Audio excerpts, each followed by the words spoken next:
Radhe Radhe listeners, video को share करना मत भूलिएगा। तो चलिए स्टार्ट करते हैं। अविनाश दोपहर को हील रोड पहुंचा। उसने अपनी कार गिरिराज वर्मा के घर से काफ़ी दूर पर ही रोक दी और पैदल चलता हुआ गिरिराज वर्मा के घर तक पहुंचा। वो रास्ता दिन के उस समय सुनसान था। थोड़ी थोड़ी देर में इक्का दुक्का लोग ही वहां से आते जाते दिख रहे थे। अविनाश गिरिराज वर्मा के घर के पास पहुंचा। गेट पर ताला लगा था। चारों ओर करीब 6 फीट ऊंची बाउंड्री वॉल थी, जिस पर से कूदकर अंदर जाना अविनाश के लिए कोई बड़ी बात नहीं थी, लेकिन वे मेन रोड पर वो कर्तव्य नहीं करना चाहता था। अविनाश बाउंड्री वॉल के साथ चलते हुए अंत तक पहुंचा, जहां बगल वाले घर के बीच एक बेहद सकरी सी गली थी। अविनाश उसी गली में चला गया। वहां अब उसे घर में इस तरह कूदकर प्रवेश करते देखने वाला कोई नहीं था। अविनाश ने कूदकर दीवार के ऊपरी हिस्से को पकड़ लिया, फिर पैरों की सहायता से बेहद दक्षता के साथ दीवार पर चढ़कर अंदर आंगन में कूद गया। अब वह गिरिराज शर्मा के घर में था। वो पहले भी उस घर में आ चुका था, लेकिन पुलिस की तरह ही उसे भी वहां से कोई अहम सुराग नहीं मिल पाया था जिससे सनाया गौतम तक पहुंचा जा सकता। पिछली बार की तरह ही इस बार भी वो मानसी से चाबी लेकर सीधे वहां आ सकता था, लेकिन इस बार किसी वजह से उसने इस तरह चोरी छिपे घर में घुसने का फैसला किया था। इस बार वो सबूत ढूंढने नहीं बल्कि किसी और इरादे से आया था। अविनाश ने खामोशी के साथ पूरे घर का दौरा किया। वो उस घर के स्टडी रूम में भी पहुंचा जहां गिरिराज वर्मा का कत्ल हुआ था। अविनाश ने स्टडी रूम का बारीकी से मुआयना किया। पिछली बार की तरह ही इस बार भी उसे वहां से कोई सुराग नहीं मिल पाया, लेकिन उसे सुराग मिलने की कोई विशेष उम्मीद भी नहीं थी। फिर उसने अपनी जेब से एक छोटा सा बॉक्स निकाला, जिसे बड़े करीने से वहां एक टेबल पर रख दिया। बॉक्स को टेबल पर छोड़ने के बाद अविनाश घर के सामने वाले गेट पर पहुंचा। दोपहर के करीब 3 बज रहे थे और गेट से बाहर सड़क वीरान दिख रही थी। अविनाश किसी कुशल नट की तरह दीवार पर चढ़कर बाहर कूद गया। उसने अपने पीछे जो बॉक्स टेबल पर छोड़ा था, उस पर बड़े बड़े अक्षरों में लिखा था, सनाया गौतम। मोहित को रेस्टोरेंट में शालिनी, अविनाश और वैभव की मुलाकात करवाने के बाद वापस घर लौटे अभी थोड़ी ही देर हुई थी। वो बाहर वाले कमरे में बैठा था। उसी समय वैशाली भी आकर वहीं बैठ गई। उसके हाथ में एक मैगजीन थी जिसे वो पढ़ रही थी। उस रात जब वैशाली ने मोहित को अपने ड्रग एडिक्शन रिहेबिलिटेशन सेंटर में रहने वगैरह के बारे में बताया था, उस रात के बाद से वैशाली पूरी तरह बदली बदली लगने लगी थी। अब वो अपने कमरे में नहीं घुसी रहती थी, वो पूरे घर में घूमती रहती और ज़्यादातर मोहित की आंखों के सामने ही रहती। हालांकि वो मोहित के कमरे में नहीं आती थी। मोहित जब डाइनिंग रूम या मेन हॉल वगैरह में होता था तो वो भी कभी कुछ पढ़ने तो कभी टीवी देखने का बहाना करके वहां आकर बैठ जाती। कभी कभी वो अपने मन से ही मोहित के लिए कॉफ़ी बना लाती थी या कोई डिश बनाकर ले आती थी, जिसे खाए बिना मोहित का गुजारा नहीं हो पाता था। मोहित जानता था कि ये सब किस ओर बढ़ रहा था, लेकिन उसे उसमें कोई एतराज़ भी नहीं था। उसे वैशाली पसंद थी। पिछले करीब 2 महीने से शौक और तनाव से जल रहे उसके शरीर और मन को वैशाली के करीब आने से आश्चर्यजनक रूप से राहत मिली थी। वो वैशाली के बारे में सोचता था तो उसे एहसास होता था जैसे वो अब तक अंगारों पर चलता रहा था और अब अचानक बारिश की ठंडी फुहारें उसे भिगोने लगी थी। लेकिन मन के किसी कोने में वो जानता था कि खुशियों के ये लम्हे अस्थायी थे। उसे फिर उसी तनाव और गुस्से की आग में जलने वापस लौटना था। वो तब तक चैन की सांस नहीं ले सकता था जब तक सनाया गौतम की सांसें बंद नहीं कर देता। उसने एक बार फिर सामने वैशाली पर नजर डाली। वैशाली उस समय भी उसके सामने ही एक कुर्सी पर बैठी एक मैगजीन पढ़ रही थी। अमेरिका में मोहित इतने वर्षों तक पढ़ाई और काम में डूबा रहा। कितनी ही लड़कियों ने उसमें दिलचस्पी ली, लेकिन वो इतनी जल्दी शादी के बंधन में नहीं बंधना चाहता था और गर्लफ्रेंड्स का सिरदर्द पालने में भी उसकी दिलचस्पी नहीं रही थी। उस समय उसका पूरा फोकस पढ़ाई और काम पर ही रहा था। लेकिन वैशाली की बात अलग थी। वैशाली में आए बदलाव को मानसी ने भी अच्छी तरह नोट किया था। वो भी खूब शरारती ढंग से मुस्कुराने लगती थी और कई बार किसी न किसी बहाने वैशाली की बात उठाकर मोहित को छेड़ती रहती थी। मोहित उठकर किचन में पहुंचा, जहां मानसी लंच तैयार करने में बिजी थी। मोहित ने गिलास लिया और वाटर प्यूरिफायर के नल से उसे भरने लगा। क्या हुआ? मानसी शरारती अंदाज में बोली। क्या हुआ? मोहित जानकर भी अनजान बनते हुए बोला। वो समझ गया था कि मानसी फिर से उसकी क्लास लेने वाली थी। तुम्हारे और वैशाली के बीच क्या खिचड़ी पक रही है? कोई खिचड़ी नहीं पक रही है, मोहित बोला। बस वो मेरी अच्छी दोस्त बन गई है। बस अच्छी दोस्त? मुझे तो मामला ज़्यादा गड़बड़ लग रहा है। फिर वही बात, आपके पास तो मेरी टांग खींचने के अलावा दूसरा कोई काम रहता ही नहीं है। वाह बेटा, हर बार यही डायलॉग मारकर साफ बचकर निकल जाते हो। इस बार मानसी आसानी से उसका पीछा छोड़ने के मूड में नहीं दिख रही थी, लेकिन इस बार ऐसा नहीं होगा। इस बार तुम्हें बताना ही होगा। क्या बताना होगा? मोहित बोला। कि वो क्यों छुप छुप कर तुम्हारी ओर देखती रहती है, तुम उसकी ओर देखते रहते हो। वो नहीं होती तो तुम्हारी आंखें हर ओर उसकी तलाश करती रहती है, तुम नहीं होते तो उसकी आंखें तुम्हें ढूंढती रहती है। बस करो दीदी, बाहर के कमरे में ही बैठी है वो, सुनेगी तो उसे कैसा लगेगा? एक भली लड़की की तरह शर्मा जाएगी और क्या। That's enough. अरे भाई, इसमें शर्माने वाली क्या बात है? मानसी हंसते हुए बोली। तुम कम से कम मुझे तो बता ही सकते हो। मेरे कहने का मतलब तो ये है कि अगर तुम चाहो तो मैं तुम्हारे जीजा जी से तुम दोनों के रिश्ते के बारे में बात करूं। वैसे अगर तुम्हारा शादी से पहले 3-4 महीने रोमांस जारी रखने का इरादा है तो उससे भी कोई दिक्कत नहीं है। मोहित ने घूरकर उसे देखा, फिर भुनभुनाता हुआ कमरे से बाहर निकल गया। इस तरह वॉकआउट करने से काम नहीं चलने वाला ब्रो, पीछे से मानसी हंसते हुए बोली। लेकिन मोहित रुका नहीं। उसके चेहरे पर भी मुस्कान आ गई थी, जिसे वो हर हालत में छिपाना चाहता था। गिरिराज वर्मा के घर से बाहर निकलते ही अविनाश की नज़र बगल वाले बंगले के आयरन गेट पर खड़े सिक्योरिटी गार्ड पर पड़ी, जो विस्फारित नेत्रों से उसी की ओर देख रहा था। अविनाश उस गार्ड के पास पहुंचा। मैं दिल्ली से आया हूं, अविनाश ने उसे अपना कार्ड दिखाते हुए कहा। Private detective, crime investigation. 3 महीने पहले इस घर में जो मर्डर हुआ था, मैं उसी की जांच कर रहा हूँ। जी साहब, कहिए, गार्ड बोला। उसके चेहरे पर हवाइयाँ सी उड़ रही थी। वो बार बार अविनाश के पीछे उस मकान की ओर देख रहा था। अविनाश ने एक बार विचित्र भाव से पीछे घूमकर देखा, फिर गार्ड से बोला, पीछे क्या है? जी? तुम बार बार पीछे की ओर देख रहे हो, पीछे क्या है? कुछ नहीं साहब, आप उस मकान से निकलकर आए ना, इसलिए। वो मकान क्या हुआ उस मकान को? अपनी जगह तो है, तुम तो यहाँ ड्यूटी करते हो, हमेशा ही देखते होगे उस मकान को। वो तो देखना पड़ता है साहब, वो बेचारगी से बोला, लेकिन मन नहीं करता देखने का। क्यों मन नहीं करता? ऐसा क्या है उस मकान में? वो भूतहा मकान है साहब। क्या? उसमें चुड़ैल का वास है। कैसी चुड़ैल? बड़ी खूबसूरत चुड़ैल है साहब, दिखने में एकदम भोली भाली खूबसूरत, इतनी की नज़रें हटाए न हटे। लेकिन वो कहते कहते चुप हो गया। लेकिन क्या? अविनाश ने उसके प्रलाप में दिलचस्पी लेने की कोशिश की। लेकिन चुड़ैलें बहुत शक्तिशाली होती हैं। जो किसी चुड़ैल के चक्कर में फंस जाता है वो फिर जिंदा नहीं बचता।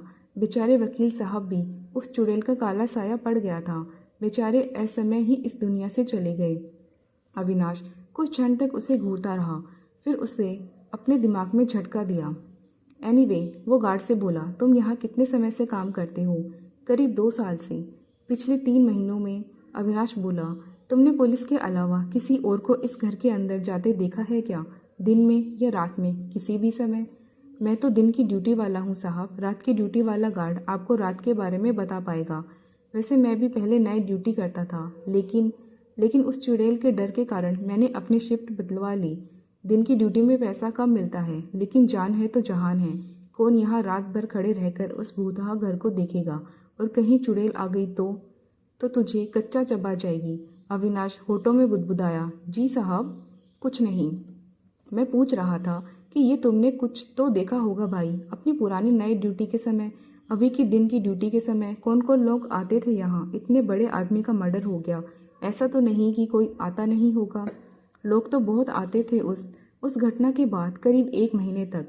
बाद में लोगों का आना कम होता गया। लोग मतलब पुलिस के अलावा प्रेस रिपोर्टर वगैरह, वकील साहब के रिश्तेदार भी आते थे। रिश्तेदार कौन कौन? उनके तो ज़्यादा रिश्तेदार नहीं हैं। वहीं उनकी बेटी और दामाद। आज सुबह तो उनके बेटे भी आए थे जो विदेश से आए हैं। ओह, बेचारे बहुत दुखी लग रहे थे, लेकिन मुझे ये समझ नहीं आया कि वो इतने दिनों बाद क्यों आई, पहले क्यों नहीं? अच्छा, वो लड़की, अविनाश बात बदलते हुए बोला, जो यहाँ वकील साहब के साथ रहती थी, उसे किसने देखा है? उसके बारे में कुछ बता सकते हो? राम का नाम लीजिए साहब। वो लड़की कहाँ थी? चुड़ैल थी चुड़ैल। साल भर तक वकील साहब के ऊपर रही, फिर उनकी जान लेकर वापस हवा में गायब हो गई। न किसी ने उसे इस घर में आते देखा था, न किसी ने जाते देखा। कौन जाने उसका काला साया अब भी इस घर में ही हो। मैं तो कहता हूँ कि साहब के नाते रिश्तेदार भी इस घर से दूरी बनाकर रखें, वरना चुड़ैल का क्या भरोसा, किसी के साथ ही चिपक कर चली जाए तो। क्या यार, आज के ज़माने में भी तुम कैसी चुड़ैल भूत प्रेत की बातें करते हो। अब कौन मानता है ये सब। किसी के मानने न मानने से क्या होता है साहब, जो चीज़ है वो बदल थोड़ी ही जाएगी। आपकी बातों से हमें वो इंस्पेक्टर साहब याद आ गए। कौन से इंस्पेक्टर साहब? इसी मामले की जांच कर रहे थे। हमको इतना विश्वास दिलाने की कोशिश की कि भूत प्रेत नहीं होता है, लेकिन हमने उन्हीं को समझा दिया कि भूत प्रेत होते हैं। तो तुम्हारे हिसाब से इस मकान में, अविनाश ने गिरिराज वर्मा के घर की ओर इशारा किया, चुड़ैल है, तो इस घर के मालिकों को लाखों की प्रॉपर्टी ऐसे ही छोड़ देनी चाहिए। जान से बढ़कर कुछ नहीं होता साहब, जान है तो जहान है। वैसे भी ये चुड़ैल भूत प्रेत ये सब ऐसी चीज़ें होती हैं जो बुरी तरह तड़पा तड़पा कर जान लेती है। मारने से पहले आदमी को पूरा नरक दिखाकर ही दम लेती हैं। लेकिन गिरिराज वर्मा की तो गोली मारकर हत्या की गई थी। वो सब चुड़ैल का छलावा रहा साहब। भूत प्रेत भी अपने को छिपा कर रखते हैं। क्यों? भूत प्रेतों को किस चीज़ का डर? क्या बात करते हैं साहब, ऐसा कैसे हो जाएगा? क्या भूत प्रेतों को भगवान का डर नहीं होता? शक्तिशाली ओझा तांत्रिकों का डर नहीं होता? अगर भूत प्रेत खुलकर उपद्रव मचाने लगे तो लोग भी तो उन्हें भगाने के लिए ओझा तांत्रिक बुलवा लेंगे। फिर तो उन्हें भागना ही पड़ेगा। इसीलिए भूत प्रेत खुलकर सामने नहीं आते। बहुत कम ही लोगों को दिखते हैं। जिसको दिख जाते हैं वो या मारा जाता है या बहुत हिम्मत वाला या देवताओं के आशीर्वाद वाला होता है तो जी भी जाता है। अविनाश ने गहरी सांस ली। इस गार्ड ने आज भूत प्रेतों के गायब रहने के पीछे का रहस्य भी खोल दिया था। तभी अविनाश की नज़र थोड़ी दूर पर एक दूसरे बंगले के गेट पर पड़ी, जहाँ खड़ा एक गार्ड विचित्र निगाहों से उनकी ओर देख रहा था। मैं चलता हूँ भाई। फिर अविनाश घबराने का नाटक करते हुए उस गार्ड से बोला, अब तो मुझे भी डर लगने लगा है, कहीं वो चुड़ैल मुझे भी न धर ले। हैं? क्या है? अभी तुम्ही ने तो मुझे उस भूतनी के बारे में इतने डिटेल में बताया। अब मुझे भी याद आ रहा है कि उस घर में जाते वक्त मैंने एक काला साया लहराता हुआ देखा था। ज़रूर उस चुड़ैल का ही होगा। अच्छा भाई, मैं चलता हूँ। मैं अब इस भूतहा दुनिया में नहीं रह सकता, कहकर अविनाश उस गार्ड से पीछा छुड़ाते हुए उसके पार वाले बंगले के गेट पर खड़े गार्ड के पास पहुंचा, जो एकटक उन्हीं की ओर देख रहा था। क्या नाम है भाई तुम्हारा? अविनाश ने गार्ड से प्रश्न किया। जी सुखलाल। हाँ तो भाई सुखलाल, ये बताओ कि उस बगल वाले बंगले के गार्ड की तरह क्या तुम्हें भी लगता है कि उस घर में चुड़ैल है? रूपलाल तो बावला है साहब, लेकिन तुम समझदार लगते हो। इसमें समझदारी वाली कौन सी बात है साहब? आजकल हर आदमी मोबाइल पकड़कर घूमता है, उस पर इंटरनेट चलता है। फिर भी कोई भूत प्रेत की बात करे तो बाकी का पता नहीं, लेकिन हमें तो हंसी आ जाती है। इसीलिए तो तुम्हें समझदार कहा भाई। अच्छा ये बताओ कि तुमने उस घर में रहने वाली उस लड़की को कभी देखा था? देखा था साहब, लेकिन सिर्फ एक दो बार। इसके अलावा आसपास के कुछ और लोगों ने भी देखा था, मिल्कमैन, पेपर बांटने वाले वगैरह ने, लेकिन वो बहुत कम ही दिखती थी। इस घर से किसी को बाहर निकलते भी लोगों ने कम ही देखा था।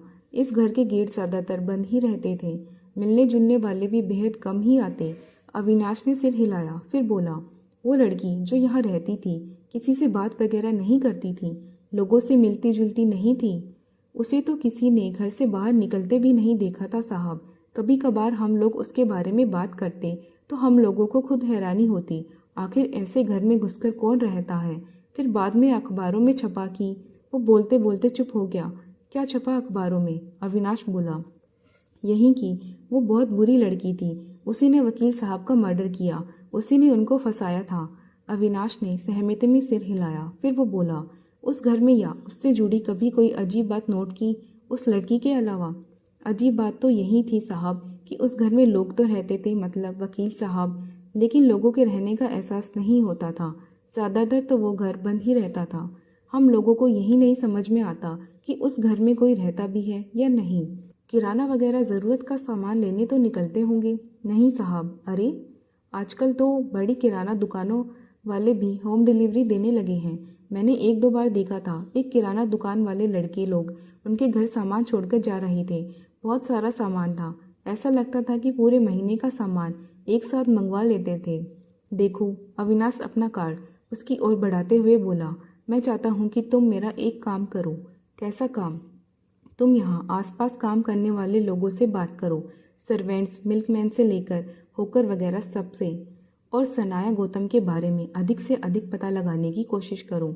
कुछ भी ऐसा जो अब तक पता न चल पाया हो। अगर ऐसी कुछ जानकारी मिलती है तो उसका पता लगाने में आसानी होगी। गार्ड ने कार्ड को देखते हुए सिर हिलाया और ये लो। अविनाश ने उसे 2,000 का नोट दिया। ऐसा एक नोट मैं तुम्हें और दूंगा जब उस सनाया गौतम के बारे में कोई जानकारी मुझे दोगे। अरे नहीं साहब, गार्ड ने प्रतिरोध किया। इतनी सी बात के लिए क्या पैसा लेना, और वो भी इतना सारा।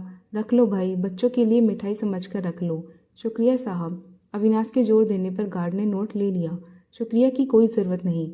शुक्रिया तुम्हारा मैं अदा करूँगा जब तुम मुझे उस सनाया गौतम के बारे में कोई जानकारी लाकर दे सकोगी।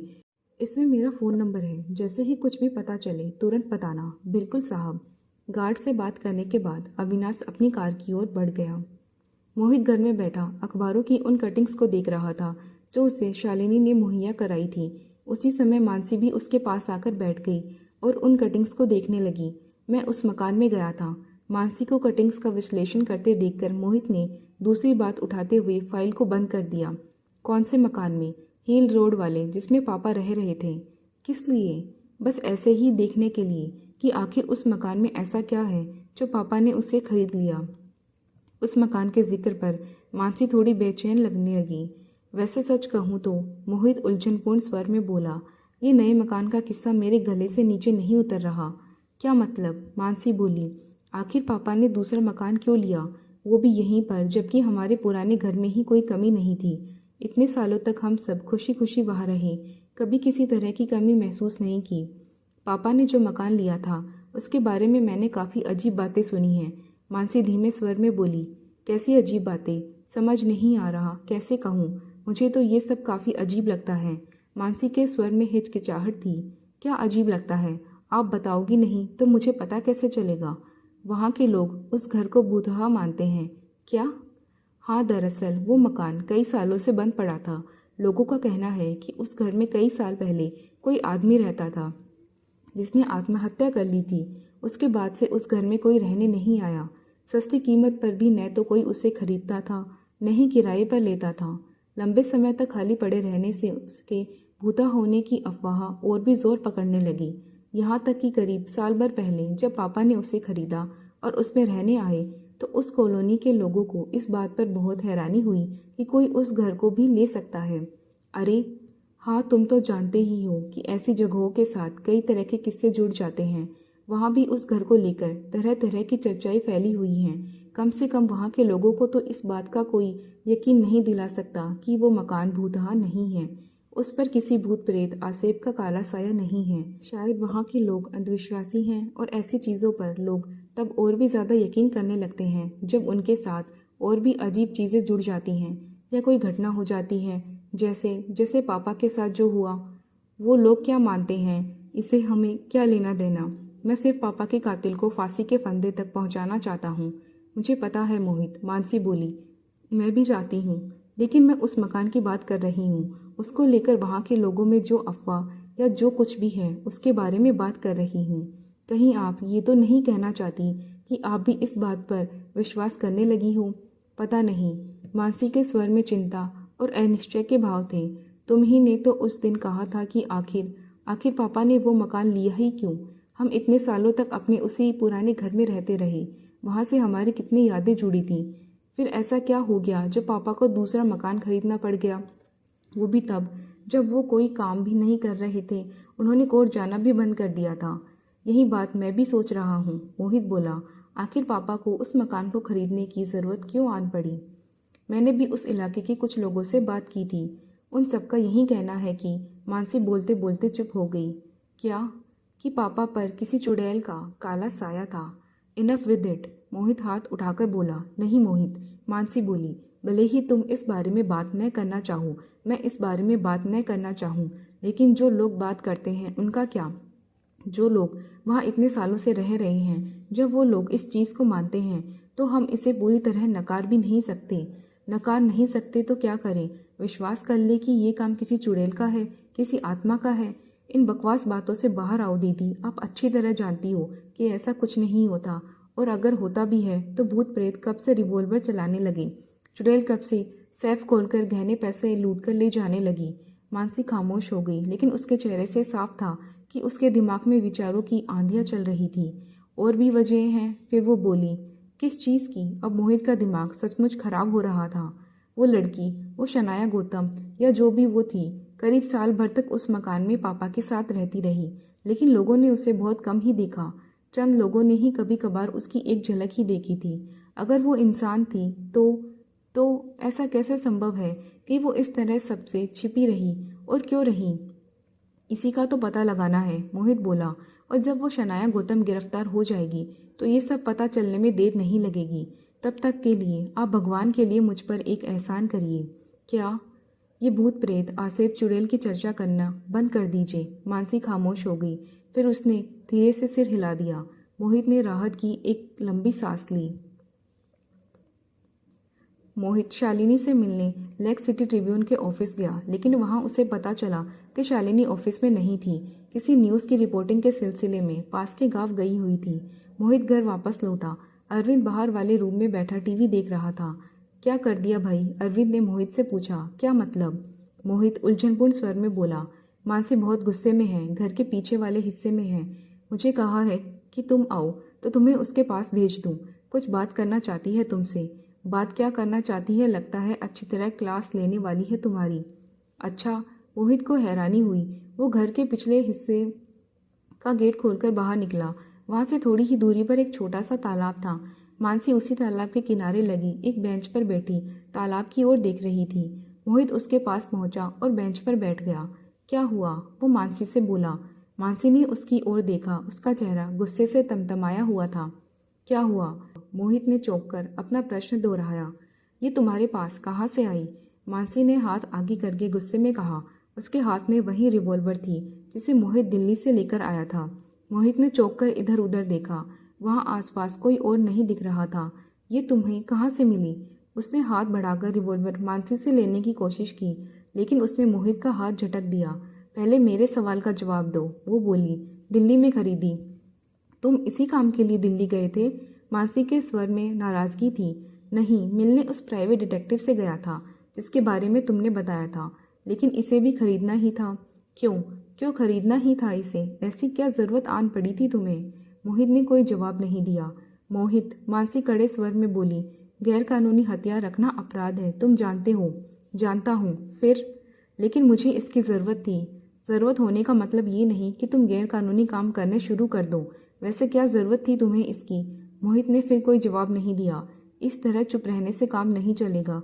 मुझे जानना है कि मेरे भाई को अचानक ऐसी क्या ज़रूरत आ पड़ी जो वो गैर कानूनी ढंग से हथियार खरीदने दिल्ली में आपराधिक किस्म के लोगों के बीच घूम रहा था, और ये बकवास चीज़ खरीद कर ले भी आया। मुझे ये इसलिए चाहिए क्योंकि मुझे किसी के साथ हिसाब बराबर करना है। किसके साथ? इससे कौन सा हिसाब बराबर करना चाहते हो तुम? शनाया गौतम। इसे मैंने शनाया गौतम के लिए खरीदा है। Are you out of your mind? मुझे पता है कि तुम्हें ये पसंद नहीं आएगा, लेकिन मैं चाहता भी नहीं कि तुम्हें या किसी और को भी पसंद आए। ये मेरा फैसला है। मुझे इसके लिए किसी की सहमति, किसी की अनुमति वगैरह की ज़रूरत नहीं है। तुम मेरे सामने खड़े होकर किसी का खून करने की बात कह रहे हो और कह रहे हो कि तुम्हें किसी की सहमति अनुमति की ज़रूरत नहीं है। मुझे तुमसे बहस नहीं करनी, लेकिन मुझे करनी है। तुम अपने होश खो चुके हो। तुमने एक गलत फैसला लिया है, लेकिन ईश्वर की कृपा से अभी बहुत देर नहीं हुई है। तुम्हें ये बेवकूफ़ी भरा फैसला बदलना ही होगा। मानसी, उसने पापा का खून किया है। उसकी सांसें मेरे लिए अपमान है। जब तक वो मर नहीं जाती मुझे चैन नहीं आएगा। और फिर उसके बाद क्या? उसे मारने के बाद तुम जेल की हवा खाओगे, फांसी के फंदे पर झूलोगे। मतलब उस लड़की ने मुझसे मेरे पिता को तो छीन ही लिया, अब वो मेरे भाई को भी छीन लेगी। यानी वो दोबारा जीत जाएगी, लेकिन इस बार उसे जिताने वाले तुम होगे। मोहित हतप्रभ सा उसे देखता रह गया। तुमने अपने बारे में तो सोच लिया कि तुम उसे मार दोगे, अपना बदला पूरा कर लोगे, लेकिन मेरे बारे में सोचा? तुम्हारे बाद मेरा क्या होगा? जब लोग मुझसे कहेंगे मेरा भाई खूनी है, तब मुझे कैसा लगेगा? हमारे परिवार को कैसा लगेगा? मोहित कुछ नहीं कह सका। मैं तुम्हें दोषी नहीं ठहरा रही मोहित। मानसी की आंखों में आंसू थे। मैं जानती हूँ तुमने जो फैसला लिया वो पूरी तरह गलत भी नहीं है, लेकिन कई बार सही और गलत के बीच की लाइन बेहद धुंधली हो जाती है। इतनी धुंधली कि सही गलत का फैसला करना मुश्किल हो जाता है। गलत भी सही लगता है और सही भी गलत। इसीलिए मैं तुम्हें समझा रही हूँ, प्रार्थना कर रही हूँ, भीख मांग रही हूँ तुमसे कि अपना ये मनहूस फैसला बदल दो। उस नागिन के कत्ल का इरादा छोड़ दो। उसे उसके किए की सज़ा भगवान देगा, कानून देगा, वरना सब कुछ बर्बाद हो जाएगा। मैं पहले ही बहुत कुछ झेल चुकी हूँ। तुम तो अमेरिका में थे, यहाँ सब कुछ मुझे अकेले देखना पड़ा, बर्दाश्त करना पड़ा। उस वक्त तुम्हें मेरे साथ होना चाहिए था, लेकिन मैं तुमसे इसकी शिकायत नहीं कर रही हूँ कि उस वक्त तुम मेरे साथ नहीं थे। मैं तुमसे सिर्फ इतना कह रही हूँ कि किस्मत ने पापा को तो मुझसे छीन लिया, कम से कम मेरे भाई को तो मुझसे मत छीनो। मैं तुम्हारे हाथ जोड़ती हूँ। मोहित ने उसके हाथ से रिवॉल्वर ली और तालाब में दूर फेंक दी। अविनाश रजत महानंद के फ्लैट पर पहुंचा। गिरिराज वर्मा के बारे में काफ़ी पड़ताल करने के बाद उसे पता चला कि वकालत से अघोषित रूप से किनारा कर लेने से पहले उनका एक पर्सनल सेक्रेटरी हुआ करता था, जिसका नाम रजत महानंद था। वो अजंता रोड पर स्थित सनशाइन अपार्टमेंट नामक बिल्डिंग में तीसरी मंजिल पर फ्लैट नंबर 16 में रहता था। अविनाश ने डोरबेल बजाई। थोड़ी देर में दरवाज़ा खुला। एक 50 वर्ष के आसपास आयु का चेहरे से ही गंभीर दिखने वाला व्यक्ति नजर आया। उसकी मूछें उसके व्यक्तित्व को प्रभावशाली बना रही थी। कहिए, उसने प्रश्न सूचक भाव से अविनाश की ओर देखा। अविनाश मुस्कुराया। आप रजत महानंद जी हैं? हाँ मैं हूँ, कहिए क्या काम है आपको? मैं प्राइवेट डिटेक्टिव अविनाश हूँ। एडवोकेट गिरिराज वर्मा के मर्डर केस की तफ्तीश कर रहा हूँ। फिर वो थोड़ा ठहर कर बोला, आपके भूतपूर्व एम्प्लॉयर के मर्डर केस की। ओ कहिए, मैं आपकी क्या मदद कर सकता हूँ? सारी मदद दरवाजे पर ही करेंगे। अविनाश मुस्कुराते हुए बोला, या घर के अंदर आने के लिए भी पूछेंगे? ओ, वो हड़बड़ाकर दरवाजे के सामने से हट गया। आइए आइए, अंदर आइए प्लीज़। अविनाश ने घर के अंदर कदम रखा। सोफे पर बैठने तक वो पैनी निगाहों से उस कमरे का जायजा ले चुका था। क्या लेंगे आप? ठंडा गरम कुछ? इसकी कोई ज़रूरत नहीं, अविनाश बोला। आप मेरे कुछ सवालों के जवाब दे दीजिए, वही मेरे लिए बहुत बड़ी हेल्प हो जाएगी। फिर भी आप पहली बार मेरे घर आए हैं, कुछ तो लेना पड़ेगा, वरना मैं आपके सवालों के जवाब नहीं दूंगा। फिर कॉफ़ी ठीक रहेगी। उसकी ज़िद के आगे हार मानते हुए अविनाश ने कहा, सामली। उसने आवाज़ दी, कॉफ़ी। मिसेस राज ने पूछा, जी हाँ। कितने साल हो गए शादी को? 15 साल हो गए। बच्चे नहीं दिखाई दे रहे? एक ही बेटा है, वो भी बोर्डिंग में पढ़ता है। ओह। कुछ ही देर में अंदर से एक महिला ट्रे में 2 कप कॉफ़ी और कुछ बिस्किट लेकर आ गई। उसने कॉफ़ी के कप उन्हें दिए और ट्रे मेज़ पर रखकर वापस किचन में चली गई। गिरिराज वर्मा मर्डर केस में अविनाश ने कहा, आप सनाया गौतम के बारे में क्या जानते हैं? जी। वह हैरानी से अविनाश का मुंह देखता रह गया। सनाया गौतम, वो लड़की जिस पर वकील साहब की हत्या का आरोप है। मैं उसके बारे में कुछ नहीं जानता। कुछ भी नहीं जानते? जी। दरअसल मैं तो करीब 1.25 साल पहले ही नौकरी छोड़ चुका था। क्यों? क्योंकि वर्मा सर अब और केस हाथ में नहीं लेते थे। उनका ज़्यादातर समय उपन्यासें पढ़ते हुए, फिल्में देखते हुए या घूमते फिरते हुए बीतता था। उन्होंने सामाजिक कार्यक्रमों में भी जाना कम कर दिया था। ऐसा लगने लगा था कि वे वकालत से संन्यास लेने वाले थे। हालांकि उन्होंने स्पष्ट रूप से कम मुझसे तो ये कभी नहीं कहा। मेरे लिए काम एकदम कम होता जा रहा था। कोई केस वगैरह आता भी था तो वे या तो सीधे मना कर देते थे या फिर किसी दूसरे लॉयर के पास भेज देते। ऐसे में मेरे लिए काम कम होता जा रहा था। नौबत यहाँ तक आ गई थी कि मैं ऑफिस में खाली बैठा मक्खियाँ मारता रहता। उससे भी ज़्यादा शर्मनाक ये कि ऑफिस पर तो सर के भी दर्शन नहीं होते। ज़्यादातर समय वे अपने घर पर ही बिताते।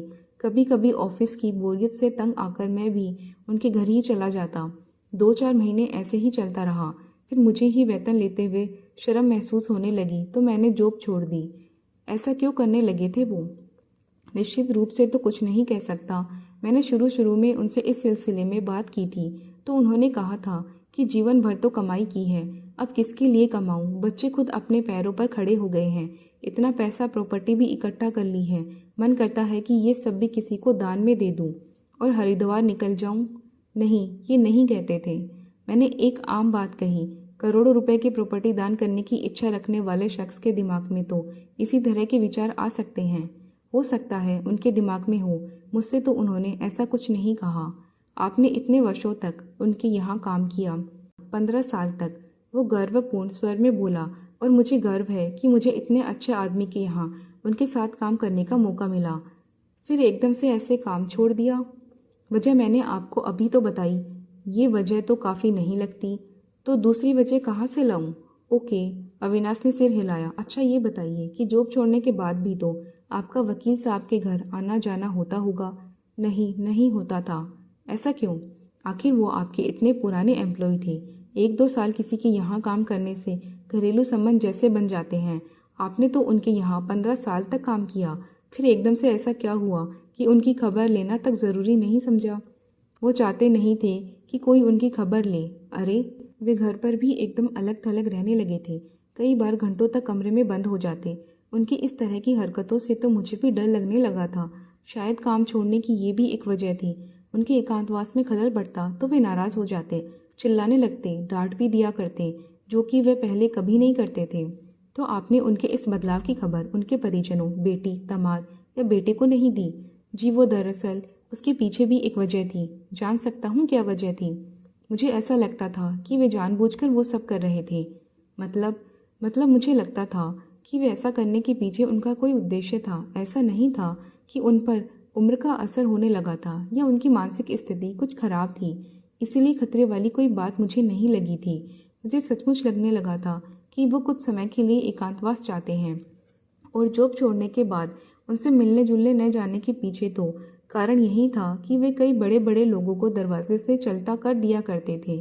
तो मुझे लगता था कि मेरी क्या बिसात, इसीलिए मेरी भी समझ लीजिए हिम्मत नहीं पड़ी उनसे मिलने जाने की, उनकी खैर खबर लेने की। ओह, वे एकाकी जीवन के बड़े शौकीन थे, या शायद ये कहना ज़्यादा ठीक होगा कि उन दिनों वे हो गए थे, वरना पहले तो उन्हें लोगों से मिलने जुलने, कार्यक्रमों आदि में जाने से कोई परहेज नहीं था।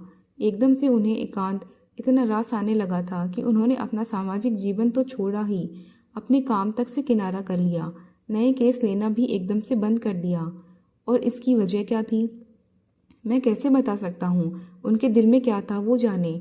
मुझे तो उन्होंने बस इतना बताया था कि बच्चों की लाइफ सेटल्ड होने के बाद अब उनकी और पैसा कमाने में रुचि नहीं रह गई थी, जो कि मैंने अभी थोड़ी देर पहले आपको बताया। ओह, वकील साहब ऐसी ऐसे अजीब हरकतें करने लगे थे जिनके बारे में मैं आपको क्या बताऊं। वो मिलने आने वालों से पीछा छुड़ाने के लिए कई बार मुझसे कहलवा देते थे कि वो घर पर नहीं है। शुरू शुरू में तो चल गया, लेकिन बाद में बहुत बेकार लगने लगा। मुझे ऐसी फीलिंग आने लगी कि मैं उनका वकालत के काम में असिस्टेंट न होकर घरेलू नौकर बनकर रह गया हूँ। तब तो आपको बहुत बुरा लगा होगा। नहीं, उतना बुरा भी नहीं लगा। अगर वो वैसे ज़िंदगी जीना चाहते थे तो ये उनकी मर्जी थी। उन्होंने तो मुझसे भी नौकरी छोड़ने के लिए नहीं कहा था, मैंने खुद ही काम छोड़ा था। यानी आपको उनसे कोई गिला शिकवा नहीं था? मुझे किस बात का गिला शिकवा होता? शहर के इतने बड़े प्रतिष्ठित वकील की यहाँ इतने सालों तक काम करके मुझे बहुत कुछ सीखने को मिला। समाज में लोगों के बीच एक पहचान बनी, अच्छी तनख्वाह देते थे, वक्त ज़रूरत पर और भी पैसे देते, और जब उन्हें अपनी तनख्वाह से लौटाने की कोशिश करता तो डरा धमकाकर पैसे वापस लेने से मना कर देते थे। उनके जैसे बॉस तो नसीब वालों को मिलते हैं। आपकी बातों से पता चल रहा है कि नैनीताल में वे इतने प्रसिद्ध, इतने सम्मानित क्यों थे। बिल्कुल सही समझे आप। उनका व्यवहार सिर्फ मेरे प्रति वैसा नहीं था, वे सभी के साथ ऐसा ही व्यवहार करते। ज़रूरत पड़ने पर किसी की मदद करने दौड़कर आगे आते थे। अब भी लोग उनके नाम की मिसालें देते हैं। तो फिर शनाया गौतम कहाँ से टपक पड़ी? महानंद चुप हो गया। क्या हुआ? अविनाश ने उसे बोलने के लिए प्रेरित किया। सच कहूँ तो मुझे भी समझ नहीं आता। साहब बिल्कुल भी ऐसे नहीं थे जैसा बताया जाता है। ये ज़रूर ज़रूर उसी चुड़ैल का काम रहा होगा। चुड़ैल? आपको भी लगता है कि आपके भूतपूर्व बॉस की जान इसीलिए गई क्योंकि उन पर किसी चुड़ैल का काला साया था? नहीं नहीं, वो वाली चुड़ैल नहीं, मैंने गाली के रूप में कहा है।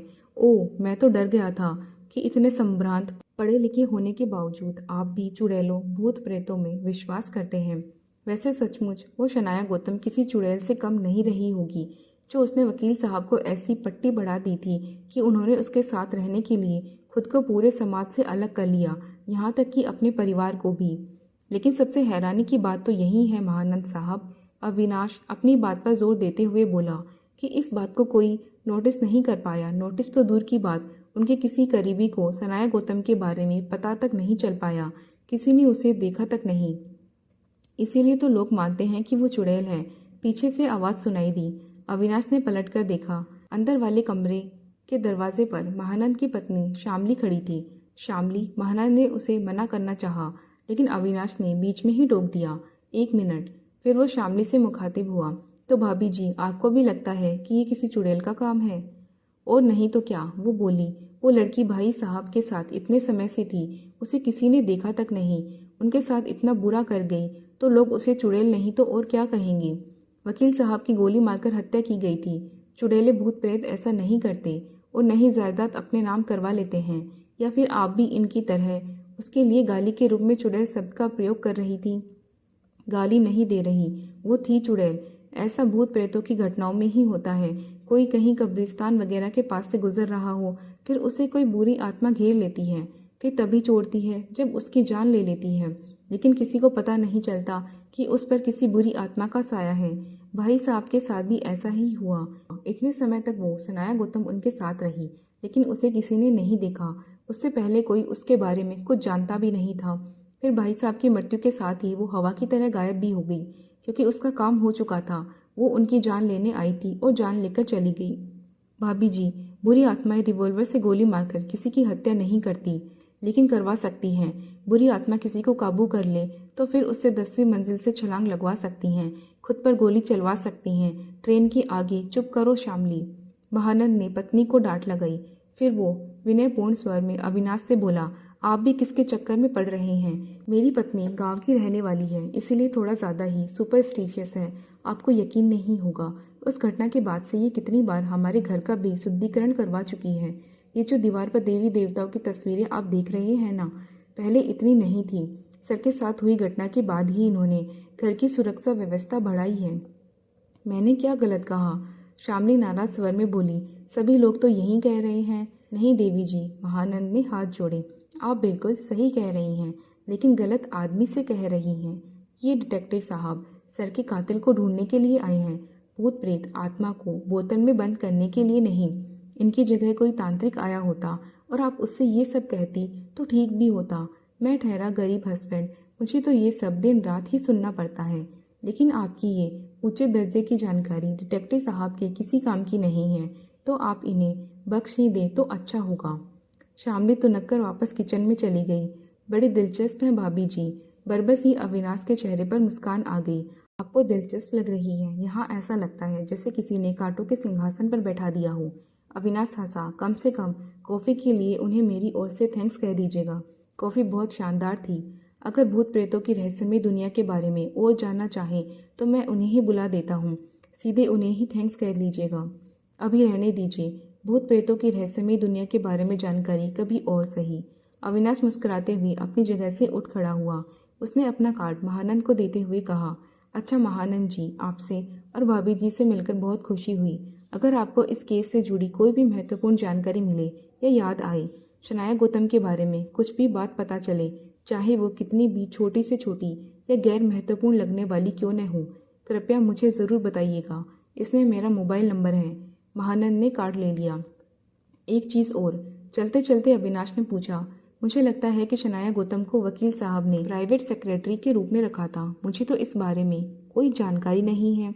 महानंद हैरानी से बोला, उन्होंने अखबार में प्राइवेट सेक्रेटरी का ऐड भी दिया था। उसी ऐड को देखकर मुझे ऐसा लगा, लेकिन आपसे बात होने के बाद अब मुझे इस बात को लेकर उलझन हो रही है। जब उन्होंने कोर्ट जाना ही बंद कर दिया था, अपने काम से ही किनारा कर लिया था, आपने भी काम नहीं होने से बोर होकर उनका काम छोड़ ही दिया था। फिर ये प्राइवेट सेक्रेटरी का क्या चक्कर था? उन्होंने प्राइवेट सेक्रेटरी के लिए ऐड क्यों दिया था, जब उन्होंने अपने बरसों से काम कर रहे पुराने सेक्रेटरी को ही इस तरह छोड़ दिया?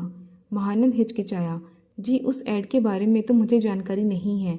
क्या आप बता सकते हैं कि वो आपने कब के अखबार में देखा था? अविनाश ने उसे तारीख बताई। ये तो मेरे काम छोड़ने के बाद की तारीख है। वही तो मेरा सवाल है महानंद जी, अगर उन्हें सेक्रेटरी की आवश्यकता ही थी तो उन्होंने आपको ही काम छोड़कर क्यों जाने दिया? क्या उन्हें आपके काम से कोई शिकायत थी? अब ये मैं कैसे कह सकता हूँ? महानंद के स्वर में उलझन थी। जहाँ तक मुझे जानकारी है, मेरे काम से तो सर को कभी कोई शिकायत नहीं रही, या रही भी हो तो उन्होंने मुझसे कभी ऐसा कुछ नहीं कहा या मुझ पर जाहिर नहीं होने दिया।